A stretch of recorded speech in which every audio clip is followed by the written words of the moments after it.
Throwing events में 4 मान्य throws होते हैं: डिस्कस, शॉट पुट, जैवलिन और हैमर।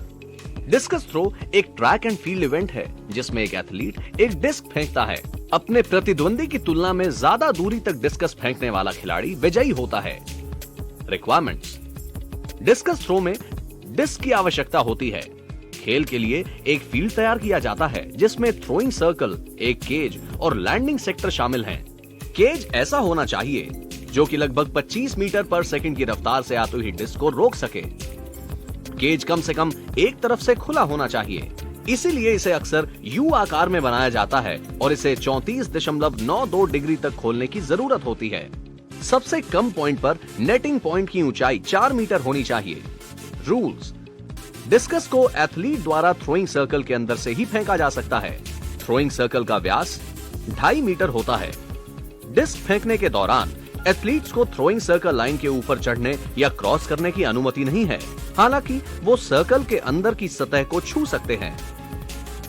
ओलंपिक थ्रोइंग इवेंट में प्रत्येक खिलाड़ी को अपनी प्रतिभा दिखाने के लिए क्वालिफाइंग राउंड से गुजरना पड़ता है। उसके बाद वो उस इवेंट के फाइनल में पहुंचता है।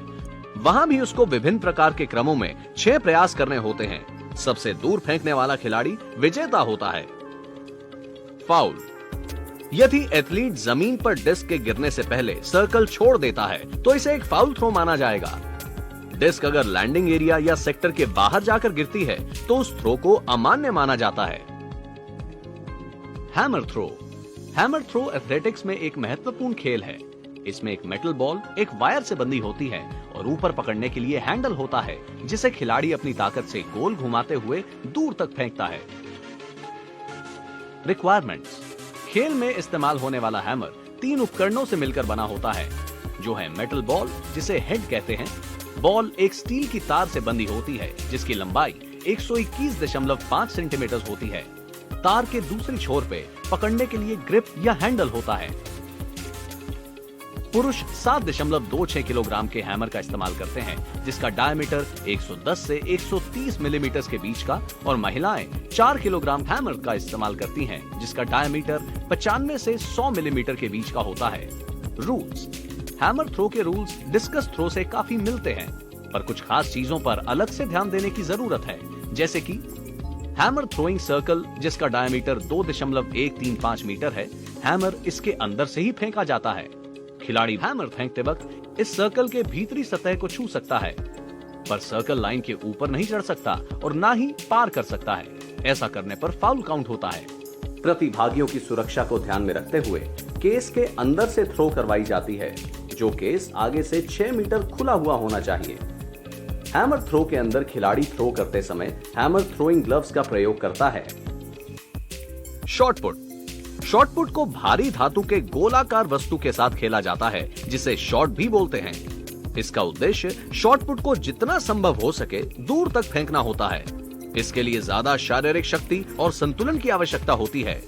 रूल्स: एथलीट के नाम को बुलाए जाने के बाद शॉट को रिलीज करने के लिए उनके पास का समय होता है। शॉट को गर्दन के करीब कंधे के ऊपर रखते हैं, इस प्रकार कि थ्रो में शॉट को पुट किया जाता है। अगर रिलीज से पहले शॉट प्लेस से हट जाता है तो फाउल दिया जाता है। शॉट को इसी पोजीशन में शॉट रिलीज करने तक रखा जाता है। इस क्रिया में कोई पैडिंग या अतिरिक्त उपकरण की आवश्यकता नहीं होती है। शॉट को कंधे के ऊपर से एक हाथ से फेंका जाता है। हर प्रतियोगिता में आमतौर पर 3 प्रारंभिक राउंड्स होते हैं, जिसके रिजल्ट्स के आधार पर खिलाड़ी फाइनल राउंड में पहुंचता है। फाइनल में 3 और राउंड्स होते हैं और जिस खिलाड़ी ने अपने शॉट के द्वारा सबसे ज्यादा दूरी तय करी होती है वो विजेता घोषित किया जाता है। शॉट को आधिकारिक क्षेत्र 34.92 डिग्री में गिरने पे ही पॉइंट्स मिलते हैं। खिलाड़ी को सर्कल के पीछे से ही बाहर निकलना होता है। शॉट पुट में फाउल्स और पेनल्टीज: खेल में कभी कभी चूक हो जाती है जिसकी वजह से फाउल काउंट होता है, जैसे कि अगर खिलाड़ी शॉट को कंधे से नीचे जाने देता है, अगर शॉट सेक्टर एंगल की सीमा के बाहर गिरता है या क्षेत्र रेखा को छूता है, खिलाड़ी शॉट के गिरने से पहले सर्कल छोड़ देता है या पीछे से सर्कल छोड़ने में विफल रहता है। जैवलिन: जैवलिन थ्रो एक फील्ड इवेंट है जिसमें एथलीट एक 4 मीटर चौड़ाई वाले रनवे पर दौड़ते हुए एक लंबे भाले को एक लिमिट किए हुए क्षेत्र में ज्यादा से ज्यादा दूर तक फेंकने की कोशिश करता है। रिक्वायरमेंट्स: रनवे कम से कम 30 मीटर लंबा होना चाहिए और इसकी चौड़ाई 4 मीटर होनी चाहिए।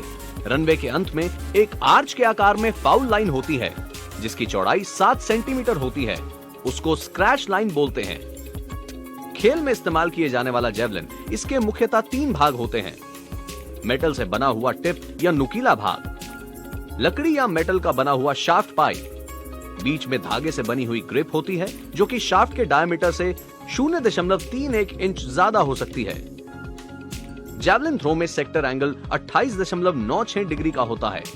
जैवलिन की लंबाई पुरुषों के लिए 2.60 मीटर से 2.70 मीटर और वजन 800 ग्राम, अथवा महिलाओं के लिए जैवलिन की लंबाई 2.20 मीटर से 2.30 मीटर और वजन 600 ग्राम का होता है। रूल्स, खेलने के नियम। एथलीट को अपने कंधे के ऊपर से एक हाथ से कॉर्ड ग्रिप पे जैवलिन को पकड़कर फेंकना होता है। किसी प्रकार के ग्लव्स पहनने की अनुमति नहीं होती। अगर उंगलियों पे चोट हो तो टेप लगाने की अनुमति दी जा सकती है। जब तक जैवलिन हवा में होता है तब तक खिलाड़ी ना तो पीछे मुड़ सकता है और ना ही रनवे छोड़ सकता है। वैलिड डिस्टेंस मेजर करने के लिए एथलीट के जैवलिन सेक्टर एंगल के अंदर टिप करना जरूरी होता है। जैवलिन का नुकीला भाग जमीन पे पहले ना टच होने की स्थिति में फाउल काउंट होता है।